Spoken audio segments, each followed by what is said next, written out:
Flowers. In Basket of Flowers, I like how, no matter what happened with the government or the punishment that Mary was going to receive, James and Mary were not shaken in their faith. So did they trust in what they could do? They only trusted in God and in what He could do for them. No matter who it was that was helping them, they knew that it was God who had sent those people to help them. It wasn't just the goodness of man. Do you think it was easy for them to leave their home and trust that God would provide for them? It was probably hard for them, but they knew that they could trust in God. Who? James and Mary. James and Mary. Okay. Go ahead and say that in a complete sentence. Okay. Talk about how James and Mary had to trust God no matter where they went. Just like when we went out on the road and trusted God to provide our needs for 3.5 years while we did His work. It's not easy to trust in God and leave all of the things behind, but once you've done it once, you know that God has proven Himself. Even though He shouldn't have to, but because we're humans, we think He does have to prove Himself.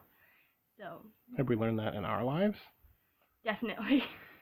Okay, explain. Our family has learned it how? Well, when we moved into Hold on. Our family has learned. Our family has learned to trust in God, because after we decided years ago to move into a camper, we had to trust in Him for everything. We didn't have people to support us. It was wherever we went. If somebody felt led by God to help us in some way, they would, and sometimes we had to go from day to day not knowing where our next meal was going to come from. So was that something like what James and Mary had to do? Definitely. Say that was just like James and Mary. That was just like what James and Mary had to do in their life after they were banished. So can you tell me about the emotional experience of the book? Is it all happy? Is it all sad? Is it a little both? What is it? The book is a mix between hard times and happy times, but the whole thing is fun and exciting. Would you read this book on your own? Probably, if I had time. Because you're too busy reading other Lamplighter books. What's your favorite Lamplighter book besides the ones we talked about? Dashed to Pieces. My favorite book is? My favorite book from Lamplighter is Dashed to Pieces. Why? It's a really good story, but it teaches good character values. You think Mommy and Daddy like Dashed to Pieces? Yes. Yeah.